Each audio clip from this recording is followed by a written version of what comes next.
Let's be real. We back. Episode 202. How y'all doing? What's good, everybody? It's getting to, I guess, what you would like to call peak season as far as sports is concerned. You got the NCAA tournament on the way. We're in the home stretch for the NBA before the playoffs start. It's about to get good around here. It's good. It feels good to be number one, bro. Feels really good to be number one. Cool. Yeah, before we get to that, of course, y'all see, of course, we back the 1P Shark with Trevor and Took. Skylar and Sheedy are out this week. Announcement I do want to make is we are mostly going to bi-weekly. Me for sure. We only be on bi-weekly LBR going forward. But any given week, we might have a pop-up episode with the guys or any given thing. But just wanted to let that know for the fans who listen to us consistently. Just salute to y'all, shout out to y'all, and just continue to follow us as I'll be trying to get YouTube shorts. We saw we had YouTube short, the one with Trevor went one his ISO got 1.1k views right now. So trying to get that going. We're gonna get get these clips rolling in so we can consistently still have content rolling out there. So yeah, look to y'all. Also, remember follow us on Twitter, TikTok, IG, and Facebook, LBR_media, and listen, subscribe on YouTube, and hit the notification button. That's where Spotify, Apple, and Google, Stitcher, you name it, for the audio platforms. But without further ado, let's get it started.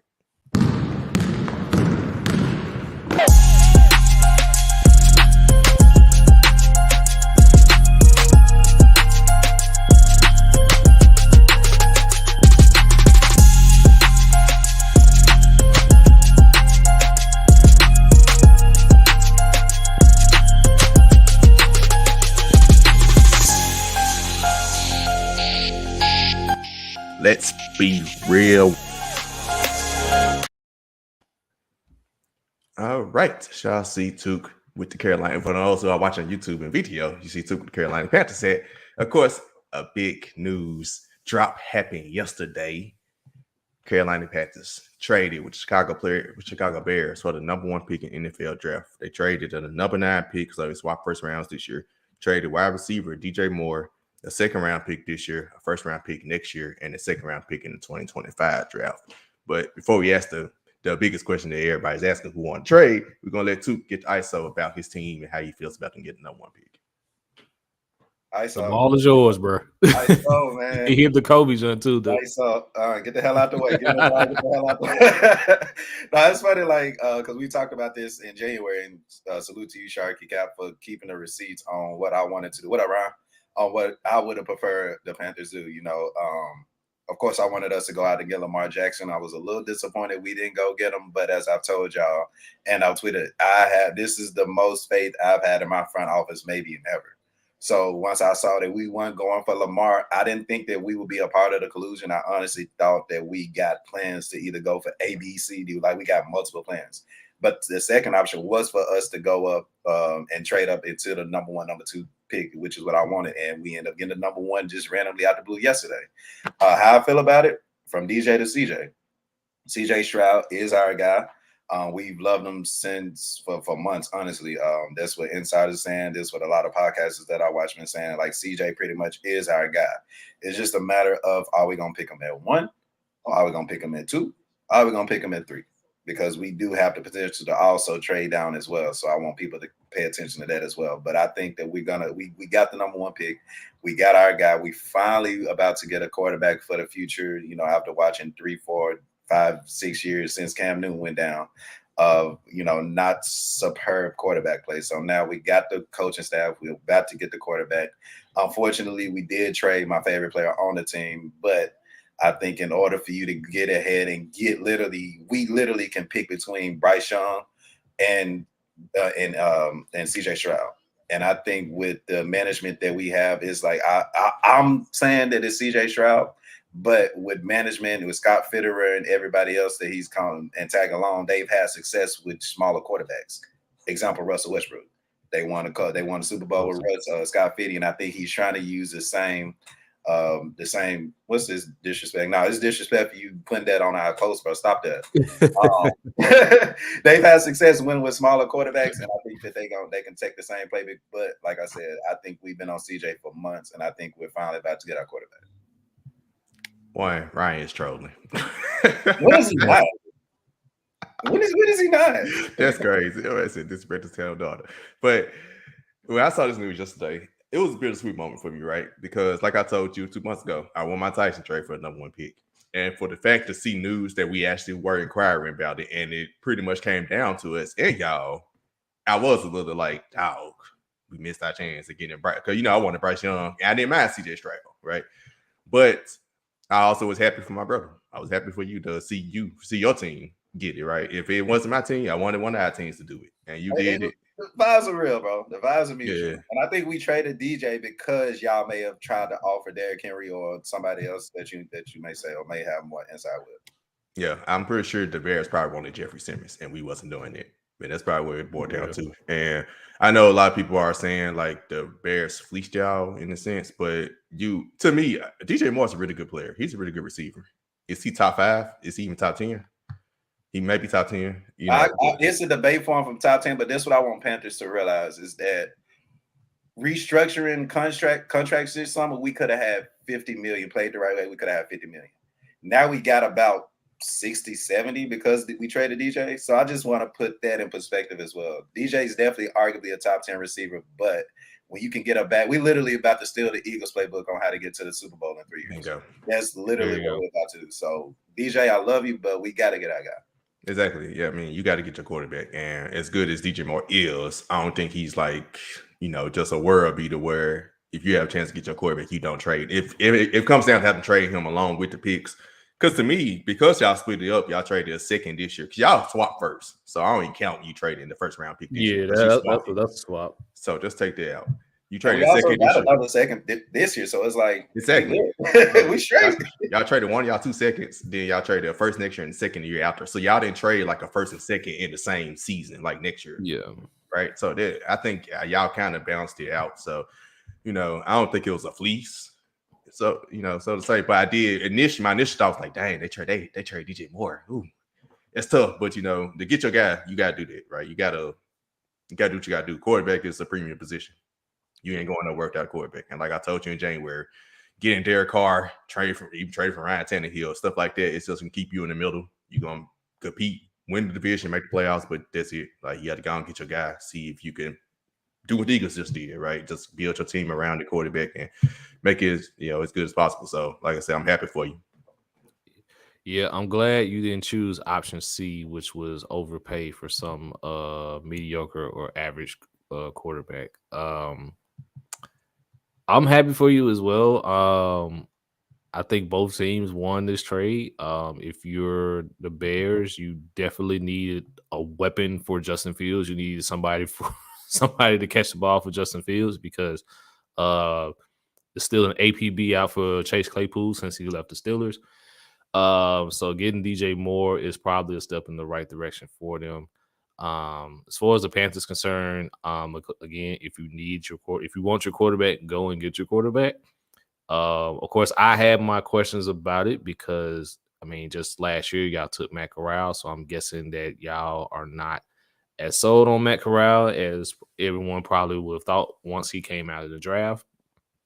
So we'll see what that competition looks like between him and whoever you guys take, whether it be CJ Stroud or Bryce Young. But the future is bright in Carolina. Everything's looking on the up and up. And the NFC South may actually be for the taking. So, because when we'll get to it later, with Derek Carr eventually signing with New Orleans, Tampa Bay and Atlanta have questions at quarterback as well. So, hey, we can't around this time and coming into January, it wouldn't be a surprise to me if we're talking about Carolina as a possible wild card spot or possibly winning the NFC South, because somebody has to win the NFC South at this point. So kudos to you. Kudos to the front office of the Panthers for actually going out and actually getting the pick that you want. I wish my Steelers would do the same thing as far as addressing the need, but that's neither here or there. But kudos to the Panthers. I think this is a step in the right direction for y'all and Chicago, for that matter. Oh yeah, Chicago, great deal for them as well. And to piggyback on your point about Matt Corral, the Panthers were in a similar situation when they drafted Cam Newton. They had drafted Jimmy Clausen. In the second round, I want to say, the year before. Yep. And similar, I think y'all said drafted McElroy in the 3rd or 4th round last year. So it was seemed like a very similar situation. Still, McElroy didn't play all last year because his injury, and Jimmy Clausen played, and he just didn't look good. Yeah, I want to say it'll be interesting come training camp what that competition looks like, because I'm looking at those two to battle for the starter spot, and I think CJ or Bryce can win out. So we'll see. Any last words, too? Go Panthers, keep pounding. Let's go. I'm ready for next season, man. Cool, man. Definitely ready. Free agency about to start, but let's take it back to the basketball courts as it is March Madness, and y'all know we are in Memphis, so we got to talk about Memphis Tigers. First off, salute to the Lady Tigers. They had a premium opportunity to win the conference tournament after the #1 seed went down, but they lost in the semifinals against the eventual conference tournament champions in East Carolina. So shout out to Katrina Merriweather. I think they got the 20 wins this year. So 20, yes. I think the record's 20-10. Definitely a big step in the right direction. Had the opportunity to make it to the NCAA tournament, but they will probably make it to the NIT, and they haven't even been to the NIT in 6 years, I think. So, yeah, so shout out to Katrina Merriweather and the Lady Tigers. Shout out to the men's basketball team for all but solidifying their NCAA tournament status after beating the UCF last night. And now, of course, they're still in the conference tournament. They play Tulane. They got swept by Tulane, so let's need to get that win, get that bad taste out of their mouths. But they are probably in the NCAA tournament now. So, leading with the men, looking like they're going to be somewhere between 7, 8, 9 seed. Just like last year, I think we were 9 seed. What do y'all expect to see from them? And of course, it matters bracket-wise. The bracket isn't out yet, but of course, it matters kind of position and what team will play. But with it being so wide open this year, what is y'all expectations for the Memphis Tigers men's team this year in NCAA tournament? Go, Sharp. My expectation would be for them to at least get to the Sweet 16. That's just my personal expectation. What I expect maybe will happen is that Memphis will probably win their first round game. They'll get through the first weekend, and then eventually they'll run into someone much better in the next round. And then I'm just assuming that they're within that 8, 9, 10 range. I think if they were to win the conference tournament, I'm pretty sure they'll get at the highest, maybe a 6 seed, which is a little bit more favorable for them to get to the Sweet 16. But all in all, man, I just feel just get past the first weekend and I'm okay. But I really would like to see this team get to the Sweet 16. Like that'll be a wouldn't necessarily say the perfect stamp on the season, but it'll be a nice little consolation prize on the upbuild that's building here at Memphis momentum wise. Not just on the program as a whole, but of course, proving to everybody that Penny Hardaway can actually coach, because we had our questions about that during his tenure, and we were seeing firsthand just what exactly he's doing as far as coaching these guys up. So, Sweet 16 is my expectation, but I think they at least win their first game. They get past the first round. It's crazy asking this question because, like, we used to call the Tigers the baby Tigers. And now we damn near may be the oldest team in the NCAA. With that being said, man, I need at least Sweet 16, man. I like winning the NIT. That's cool. I like being an attorney. That's cool. But I need to see at least a couple dubs, man. I know we can get past the first round for sure with the team we got. With the two-headed monster that we got, I think we can definitely get a game. It's just a matter of getting to the Sweet 16. And once we get to the Sweet 16, I think at that point, anything could happen. But I would just love to say, hey, these Tigers, the team that we got, the ALOs of the world, and everybody, that's been there for 10 years, get us to a Sweet 16 at least. And let's take it from there. That's all I'm asking for. Yep. The formula is there. Yep. Just like the wish list when we had at the end of 2022, I said, Tigers, let's try and get to the Sweet 16. You got a senior laden group. You got, on any given game, you might have the two best players on the court. And we saw that last night with Kendrick Davis and DeAndre Williams scoring almost all their second half points. They literally scored all but 3 points. They all but 3. Yeah. The whole second half. They each all scored but 30. 3 in the second half and all but 11 for the whole game, if I'm not mistaken. Be 11 or 13. I think it ended up being 13. It might have been 13. I think Malcolm may have gotten another bucket or something. Yeah. Mm-hmm.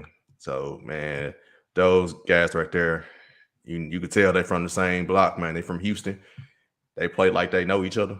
It's very fun watching them play. So with those two players, I believe Sweet 16 is definitely possible. I won't be disappointed if, because of seeding, you're more likely to play a higher seed in the second round, maybe in the first round in this case. So if you were to win the first game and lose the second game, I can't be too disappointed. Depends on how you lose. But getting to Sweet 16, especially with you probably going to have the best player on the court. I think Kitchen Davis made third team All-American. Yeah, first team out, and both him and DeAndre made first team out AAC, and both of them dominated the Player of the Week awards throughout the AAC. But of course, Houston Marcus Alston got it, the Player of the Year, because Houston is number 1 ranked team in the nation. And speaking of Houston, Trevor, do you think Houston is the favorite to win it all? I would have to go out on a limb and say yes.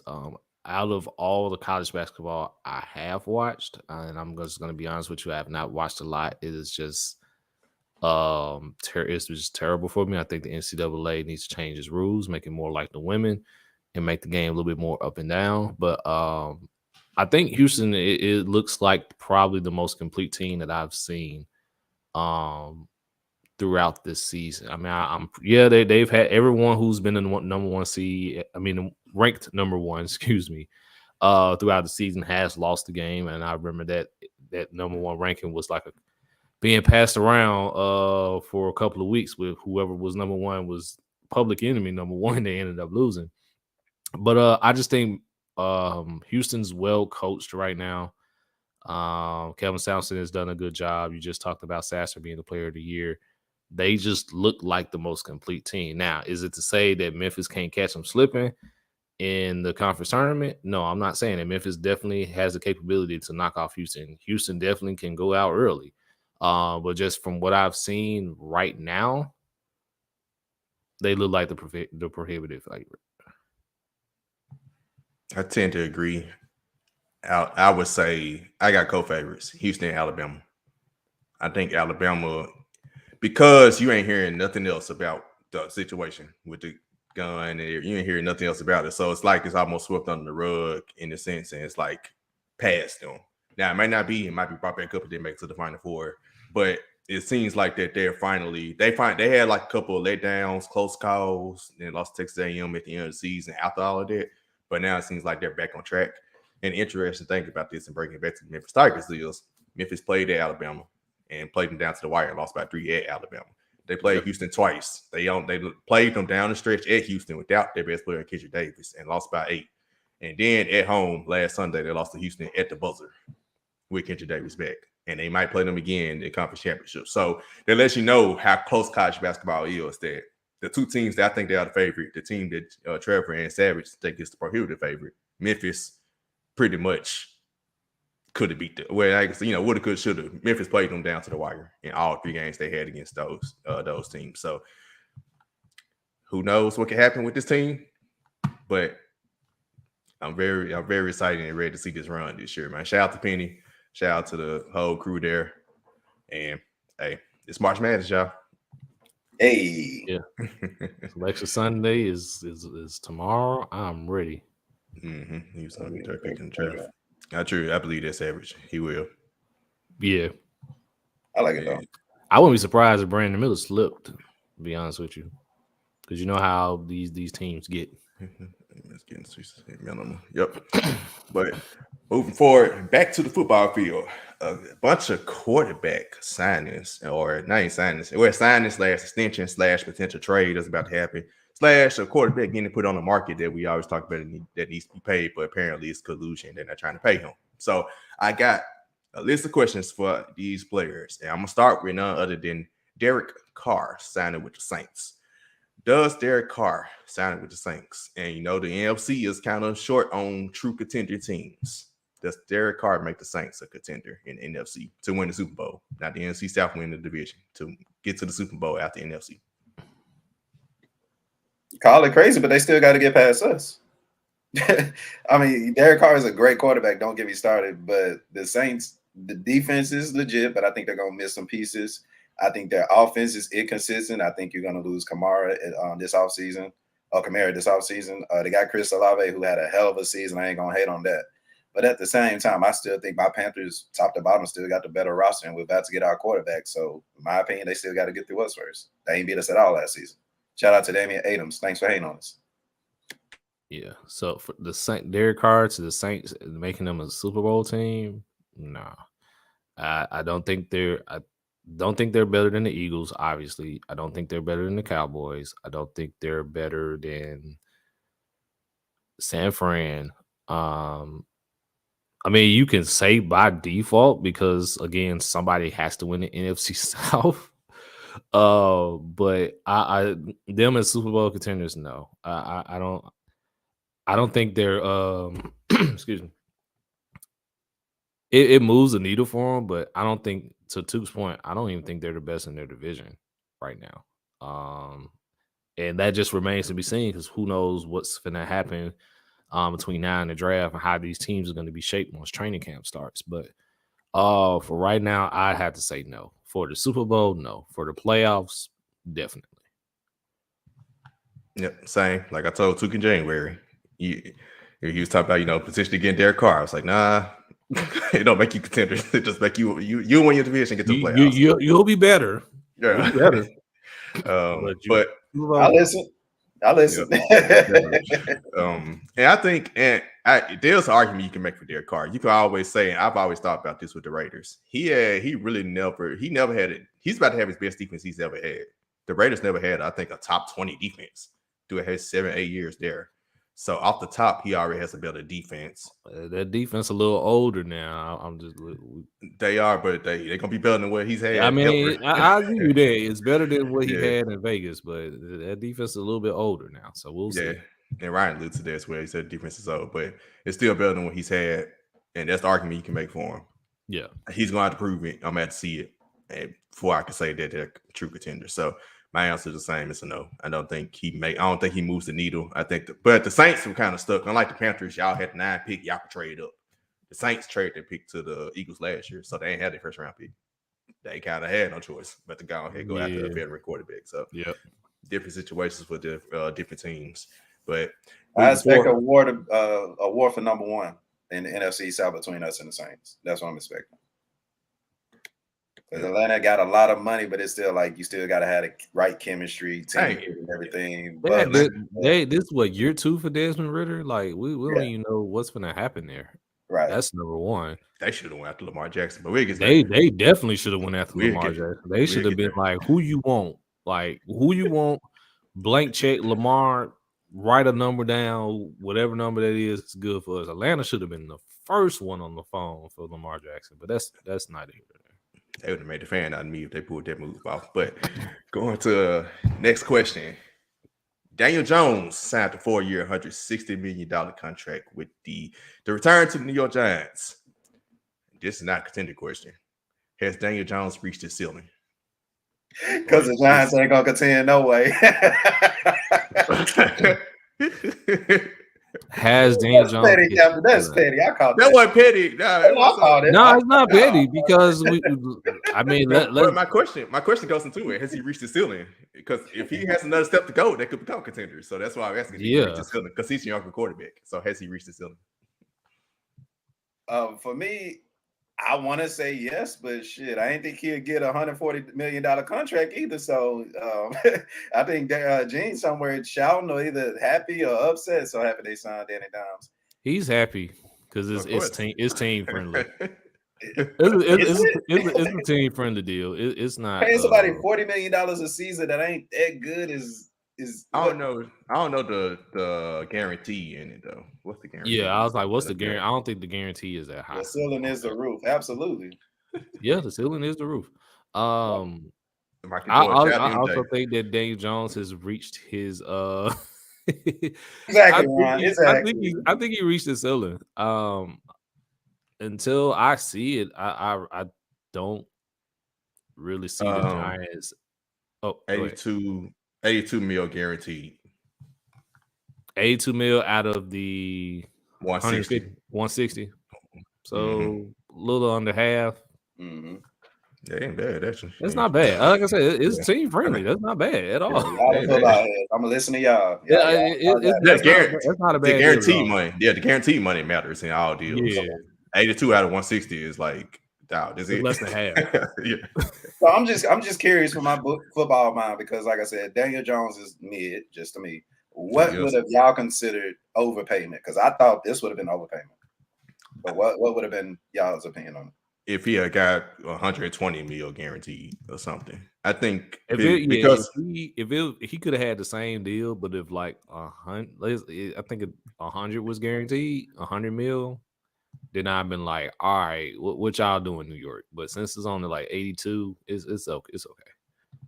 Because with the low guarantee, that means they can get out his contract in like 2 years. 2 years, yeah. So it basically extends like, all right, let me see, have you reached your ceiling? We're gonna give you these next 2 years. Like they literally could suck next year, possibly look to get Caleb Williams, and then move on from Daniel Jones the following season. That's exactly what the Giants can do. But yeah, to answer the question, I do think he's hit his ceiling. I think he's a bona fide game manager. Let's just keep it what it is. If he is tasked with going to win the game with his arm, it's not going to happen.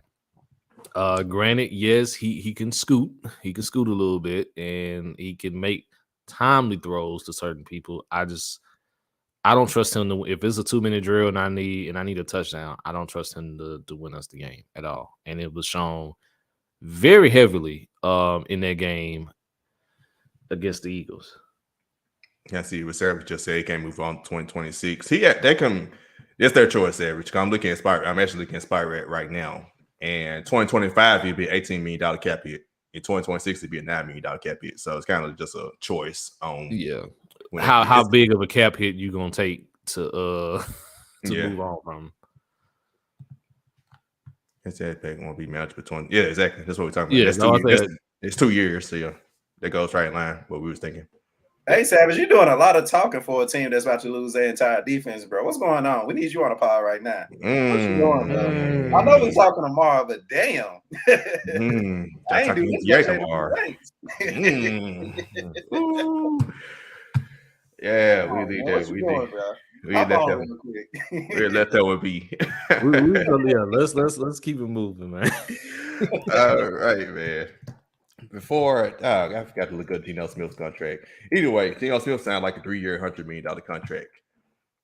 Will he live up to his contract? I think so.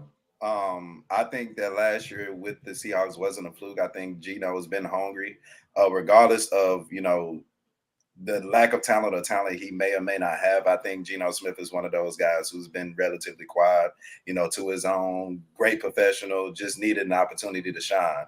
And I think he has a coach, as long as Pete Carroll stays there, that'll, rock with him. So I'm going to say yes. What that means, maybe making it to the second round with Geno Smith, I think they can possibly definitely do that.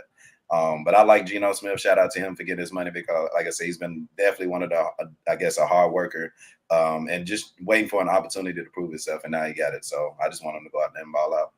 It's 3 years, 75 mil, 40 mil guaranteed. Okay. Yeah, for Geno, man, he bet on himself and he actually won. So congrats to him on getting this deal. I think he had probably one of the storyline wise, like one of the great seasons last year with his comeback story. To Ryan's point, where he just said, I'm glad he got his money as well. But I'm looking at this from a Seahawks standpoint because they finally got a quarterback that is actually buying into what Pete Carroll wants to do on the offensive side of the ball. And they didn't have that previously with Russell Wilson, which is why they eventually moved on from him. Now, of course, you can say, well, Geno didn't have no choice because this was Geno's shot. Well, yeah, I mean, Geno had the opportunity. He's going to take that opportunity. And we saw what happened here. So I think he'll live up to it. Whether that translates to them winning the NFC West, I don't think so. Could they get in the playoffs again? Absolutely. But it remains to be seen. I'm just happy Geno got his money here. Hey, Trev, I can't let you disrespect Russ like that. Russ was a part of the system, bro. he threw that ball instead of giving it to Marshawn Lynch, bro. Like that's if you ain't fully vetted in part of the season and part of the team culture, like with that, I don't know what to say. Man. Seattle could be a sleeper in the NFC. They can actually. I agree. They really can. I agree. Just make sure you're running when you're supposed to. But who they gonna draft? Will Levis? More than likely. Well, he said within the contract, so you got next year. You got next year. Yeah. Okay. Yeah. And I'm confused because I saw it was 3 years at 105 mil, but Spot Rec is showing 75. So I'm kind of confused by the whole numbers in his. Yeah, I thought it was 105 myself. Yeah, that's why I said 100 initially, but Spot Rec got 75. So whatever, he somewhere in that range. I think he can live up to it. I think within 3 years, and once again, kind of like Dane Jones, you can get out the contract probably in a year or two because it's not fully guaranteed if it doesn't work out. But like Savage said, I think the plan is because Geno is like 32 years old, 33. So he's at the age where you're still looking for a younger quarterback anyway. So I think he can live up to it. He played really good last year. They still have the offense intact. And like Ryan said, the defense, they had those top cornerbacks, rookie cornerbacks from last year. I think their defense is still getting better. So I could see them definitely being the sleeper in the NFC West. And we said, what's it, a signing bonus maybe? Maybe so. It's a signing bonus. Ain't got nothing near it. They say he was guaranteed 27 mil at signing. Yeah, maybe it's something, I don't know. And you said Geno Smith, how old? 33. Damn, he did a Marta Rose in the NFL. Yeah. Damn. Keep shining, my boy. Keep shining. Oh, man. But next question. The Jets and Aaron Rodgers are pretty much going to happen as long as Aaron Rodgers don't retire. So we got to do this hypothetical because we're recording for another 2 weeks. So by that time, the answer is going to be made. Does Aaron Rodgers to the Jets, if it happens, make them a contender? I know Trevor's answer to it, too. Because I know Trevor's answer to it, and he's normally right with shit like this, I want to go with him and read his mind and say, hell no. But they not. Not next season. They got a bright future ahead. Of course, having the 2 rookies win offensive and defensive rookie players of the year. I don't expect them to be last in the division. If they get Aaron Rodgers, I can say that. We can debate, who get last later at a different time. But I don't think it truly makes them contenders next year per se. I think if he stays another year and you get more around him, for sure. But next year, no. But Brett Favre Jr., he gonna be gone probably after next season. This shit crazy. Oh, that defense is ready. That's why I said they could. To Savage's point, I honestly think that they could contend for the playoffs. What? We talking about Super Bowls, man. Super Bowls. Yeah. Okay. No, we talking about Super Bowls. They contended for playoffs last year.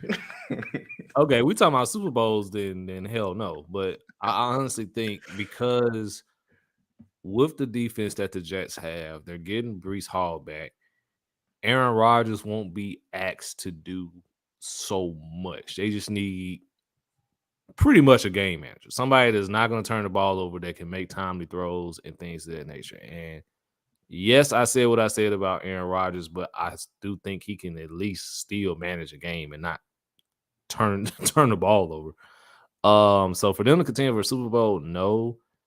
They'll be competitive in the AFC East, but yeah, I don't see a Super Bowl. I think if Aaron Rodgers is there, they could make some noise, but not. Hey, yes or no? Will he see the field as a Jets quarterback? Will you see the field as a Jets quarterback? I think so. I think so, because I think with the Jets, you got him. If you have the opportunity to get Aaron Rodgers, you have to do it. Just like we talked about it earlier with the Panthers, like going to get the number 1 pick so they can go get their guy. Yeah, if you're the Jets, that call should have been made yesterday. There's a difference between being motivated and just being high off of whatever the hell he on. That is true. That is true. Yeah, my answer is a no. Super Bowl contender is a no. Yeah, they not beating Kansas City. I ain't seen Aaron Rodgers beat the Super Bowl since 2011. Let's start there. Because it happens with Green Bay, it happened every year. I don't know why nobody was picking up on it. He'll get Green Bay to have home field, to have the first home game, and then they'll somehow blow the home game to somebody that they know they're supposed to beat. So like San Fran the first time, not with Colin Kaepernick. I think it was a couple years ago. But yeah. Because like when they initial 5 years since his Super Bowl, you could say he was carrying them. He was doing a lot. He had to carry them. The last couple of years, they had a good run game. They had a good defense. And I still remember that game against Tom Brady in the playoffs. I put that on him. That was the first time I was like, nah, I can't say this is team anymore. It's on now. You just ain't clutching the playoffs now. And that's why I haven't seen it. And you think now you want to tell me that he's going to beat Pat Mahomes and Joe Burrow in the playoff in the tougher conference after he couldn't get to the Super Bowl in a weaker conference? Nah, I can't see it. But could be wrong, but I don't see it. We'll see. But last question, going to Lamar Jackson. Since everybody's acting like he's not worth this, I need to ask the real questions in this. Is Lamar Jackson worth a full guaranteed contract and two first-round picks? I think there needs to be some kind of rule change, even though because we don't mess with the NFL like that, I know it's not going to happen. But if a player is on his rookie contract and he wins the MVP, that next contract needs to be guaranteed because he's already made that money for the franchise back. So you essentially telling him he's not worth the money that he's already made the franchise plus more. It's blatant disrespect at this point. Yes, he's worth every penny. Wherever he goes, he's gonna be box office. People gonna buy the jersey. People gonna buy the tickets. You can increase the tickets, inflation. You can do whatever you need to do to make the money match up. But wherever he goes, Lamar Jackson is a superstar. He's gonna put people in the seats. If you want, a team to go to the Super Bowl, you can, probably get, the talent around him because he is gonna command a lot of that money. But at the same time, if you're the Atlanta Falcons and you got Desmond Ritter, whatever his name, on, like, come on, man. If I'm the Bucks and I just got rid of Tom Brady and I got the money to, no, I don't think the Bucks actually got the money, but I know they ain't got it. Yeah, I know for sure the Falcons got the money. Falcons do. And there's a bunch of other teams that could use the services of an MVP like Lamar Jackson, and the fact that he's not getting the bag, the fact that he's probably going to go into next season getting paid less than Daniel Dimes is utter BS to me. So to answer your question, yes, he's fully worth the fully guaranteed contract. Pay the man, and let's keep him moving. You talking about bittersweetness? This is definitely bittersweet. I think 100% that he's worth a fully guaranteed contract. He has the track record to show for it. But if I'm looking at it from the lens of a front office, I'm kind of a little skeptical on this fully guaranteed, just given that because of his injury history and things of that nature. So I think teams are being a little hesitant, and of course I do agree that they are colluding with this whole deal. I think teams are being a little hesitant to do that is because of that. And then I think Savage just mentioned it as well. Like when Lamar Jackson has to play outside and it's cold in January and things of that nature, he's not usually his best. Let's just keep it a bean. I honestly, again, I think he fully deserves it. He has the track record to prove it. But I think as a team, I'm looking at it from a front office. I'm a little hesitant about fully guaranteed. I can maybe fully guaranteed, maybe 80, possibly 90% of this contract. But fully guaranteed, I don't know, because when that cap hits and he's not producing, it could really get bad.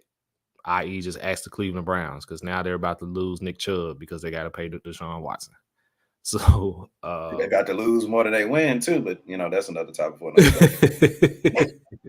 I'm sorry, man. It is hilarious that somehow, some way, as a Steelers fan, how do we go from possibly being just last to now having the second best quarterback situation in the AFC North? It is hilarious. I'm sorry. It is hilarious. But yeah, I think the some of the Lamar Jackson fully deserves a fully guaranteed contract. But as a front office, I'd be a little hesitant. Yep. And I tend to agree with you, Trevor, and Savage said the same. Who said yes, but he wouldn't do it. Right. I think it varies by team. I think the Atlanta Falcons, I'm pretty sure they have money, and a team like them, you should take a shot at Lamar. Any other team like Ryan just said the Titans. The Titans, if we were to trade for Lamar, I would love to. I would love it. I don't mind the 2 first-round picks. I'm just not as big on picks as people are. But on the other side, we need to rebuild our whole offensive line. So you pay them for the guaranteed contract. What money do we got to rebuild our offensive line while extending Jeffrey Simmons to his big contract, right? So it's things like that. So like in Titans' case, no. Like if they did, I wouldn't be mad. But it's like, I don't know if he's going to carry us to a Super Bowl. I'd much rather get a rookie quarterback on a rookie contract and do what the Eagles did with Jalen Hurts. And then when you pay him, hopefully he's good enough to kind of carry your team at that point. But a team like the Falcons, they're in a prime position to like trade 2 first and pay Lamar and still get pieces around him.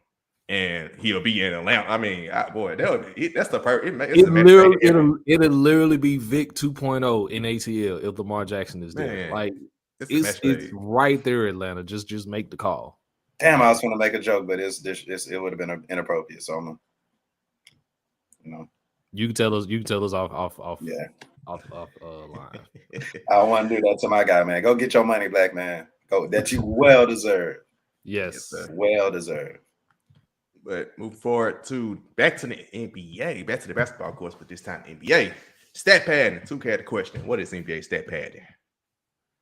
And, we've seen a couple comments about Kendrick Perkins saying Jokic was stat padding, and JJ Redick got on his head a little bit. So, and of course, with Jokic, this whole thing about him with MVP, people are really tearing him down, trying to find ways. The last couple of days, seeing his defense and stuff, people just like, ooh. But going to stat padding, what is NBA stat padding? I can call it stat padding because he ain't blocking no shots. He ain't playing no defense.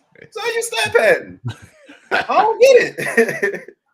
I mean, he's doing his job for Denver. Like, he's literally the focal point of their offense. It's not all fault that on top of his ability to score in the post, that he's actually a good passer and puts the rest of his team in position to get easy buckets, and he's a pretty decent rebounder at that. So I don't know, man. Ryan said, "Well, you understand." Yes, now I would definitely would classify as stat padding because, like, bro, the game's over. It didn't count anyway, but I get it. It did. Now I think about it, it was. Let's flip this a little bit. Now that I think about it, with the whole thing with stat pad, I wonder what incentives of these folks contracts is tied into stats, which could probably contribute to quote unquote stat padding. Like maybe it was an incentive in Giannis's contract where he would have got an extra amount of money had he had a triple double, which is probably why he went for it. Like I don't know. So it's crazy. I hate what these guys are doing to Nikola Jokic because he's just doing nothing but he's played well. He's pretty much done the exact same thing he did last year. It's just everybody is better, and his numbers clearly have shot up since everyone's back in the lineup as well. So I don't know, man. They said the same thing about Russ. Hell, they said the same thing about Kevin Love when he was putting up his numbers in Minnesota before he eventually got to Cleveland. So I don't know, man. I don't know. I just think if they going out here playing as hard as they are and the numbers reflect it, then it reflects it. I think we're just in a generation of haters, bro. Like everybody just hating. They don't like greatness. They don't want people to be great, man. They don't. Like it take teammates to hit shots to get assists. That's number one. But number two, y'all done called this man over the years sluggish, fat, out of shape, whatever. He barely missing the games. He damn near 7 feet, so he's gonna get rebounds, and he's a really good scorer. So I mean, the triple doubles 9 times out of 10 is gonna be there. So I don't get it. Exactly. I you know what that. Right. That's nail on the head with that one, bro. I can't remember the last time Jokic has missed a game, and he's slimmed down since he first got on. I will say that much. Yeah, man. He carried Denver. He carried Denver, man. He's been carrying Denver for like the past 3 years, bro. Like, come on. Back still intact. Back ain't broke. Still good. Still able to stretch good. You know what I'm saying? Like, come on, man. Hey, I love the quote by Ryan, man. It's easy to hate, but hard to appreciate. Hey, you got to stamp that one. Yeah. Stamp that one. Mm-hmm. I like but it. I would say Tony Allen did a couple years ago, Chris Brandon's show, did snitch a little bit. He did say Zebo used to miss a couple on purpose to get a couple rebounds. See this. That's what I'm saying. So I'm pretty sure it's certain stats attached to these folks' contracts as an incentive. Like, hey, we'll throw an extra meal if you have a couple thousand rebounds to finish the season or something like that. And if you're close to that mark, yeah, if it was me, I'd probably be doing the same thing too. So, yeah. Well, my thing is like if I'm the biggest person in the paint and I know that I could just throw it up and get my own rebound, shit, I be doing that shit all game. I ain't dunking, so I'm like, shoot, get y'all stuff out the way. No gravity, I'm gonna get this thing. Oh man, but hey, that does us today. I didn't want to troll you too, but we had a couple things over the NBA last couple weeks. You have players hitting full court shots after the clock runs out to potentially win a title game and not happening. You got players slipping on the court in warm-ups before hurting ankles. Bro, it happened. It's so over, bro. You ain't have to say nothing like that. It happened twice though. It didn't happen. It happened twice. Jonathan Kuminga. It happened here with Jonathan Kuminga. I don't know. It's the Bob boys. Who's at fault here? I don't know who's at fault for this, but something has to change, man. So let me tell y'all my story of what all the BS that happened real quick. So got good tickets for the season. Been literally saving this day. Said, hey, he gonna come back against OKC for damn near a month. Y'all probably been hearing me about a month. And the game happens. Get my ticket. Get great parking. $10 parking downtown Phoenix. Unheard of. Exactly. Nice. So I'm like, I'm ready. As soon as I park my car, bro, what had happened? So I get the news literally as I'm parking at KD missing the game. So as outside activities go, they have like the little inflatable basketball courts or whatever. Man, I said, give me that damn basketball. When I said I hit like 10 in a row because I was pissed off. Man, get this damn ball. Bro, I was pissed. Like I said, went inside, still enjoyed the game. But at the same time, I'm like, man, I done wasted money. Because I'm not coming to see OKC without SGA either. SGA didn't even play. So I'm like, man, SGA didn't play? Damn. I don't even think that. No, Josh Hardy did play. So yeah, SGA didn't even play. Y'all know I rock with him. So I'm like, why am I here? Devin Booker did drop a Devin Booker. I was like, you had to, that was cool. Did Chris Paul? Y'all hit like 18 threes too. Did Chris Paul play? Chris Paul did play. Okay. Yeah, did you see the point guard in person? Yeah, he's a point guard. I literally hit the Weebay shock face when I got the news about KD. That's trolling. Savage stuff, bro. Right there. Now that's trolling for real. Now that's trolling. No, because like I immediately hit there because as soon as I got the notification, the first thing I said, I was like, "Damn, Took." I knew because I was like, Took was going to this game. I was like, "Damn, Took, what happened?" And lo and behold, man. Tough. 2 to 3 weeks, bro. Like, I don't advocate for people losing their job, but ball boy, bro, like you need at least a suspension. Whenever Kevin Durant come back, that's when you need to come back.